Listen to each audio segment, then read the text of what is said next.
For this week's Starting Line, I'm Sarah Allen. Representative Lyndon Carlson Sr. sponsors a bill that would help pave the way for more stylists to operate mobile salons. Under current law, if a stylist holds a manager's license and has been granted a special events permit, the stylist can perform certain services in any location other than a licensed salon, which could include a mobile location.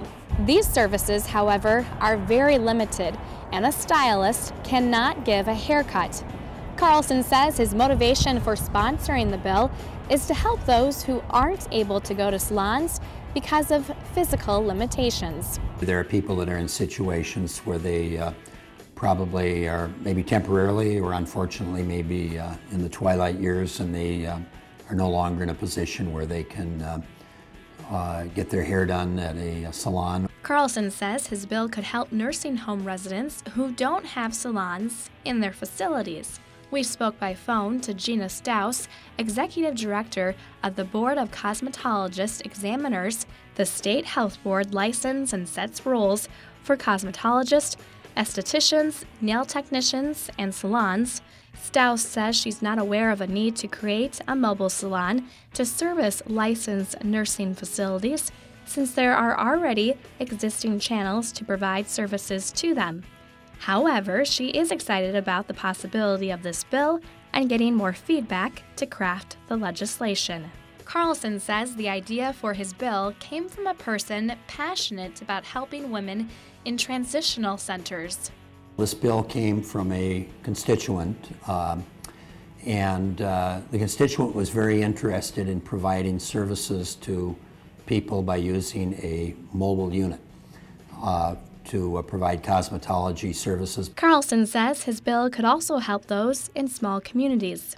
You might have a small town, by the way, that unfortunately doesn't have a cosmetology shop or a barber shop, and maybe a mobile unit could pull into town and provide that service.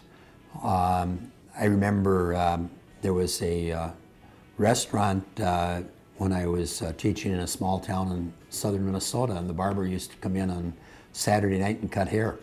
It had a boxed off area, and people would come in from the country and from the town and get their hair cut on Saturday night. Well, that's a long time ago, but they didn't have a regular full-time barber in that town.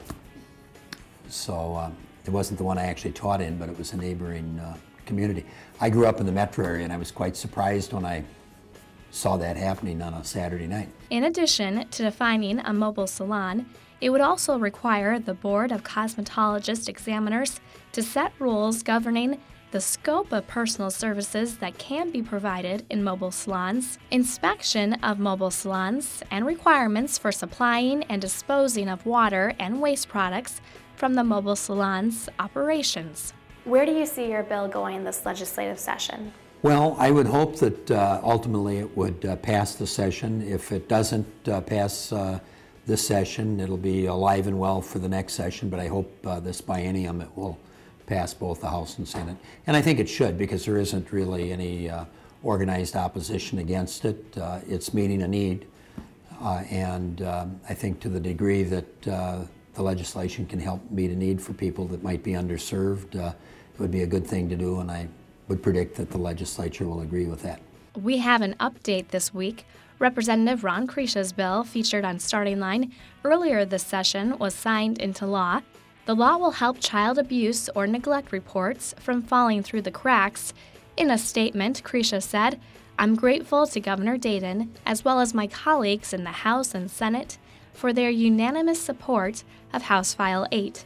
This bill is an important first step toward improving our child protection system and ensuring we're protecting Minnesota children. I look forward to working further to build on these steps in child protection." Coming up next week, we'll feature a new bill and look to see if there's any new updates on Representative Carlson's bill. And remember, hundreds of bills get introduced every legislative session in Minnesota. All of them first have to cross the starting line.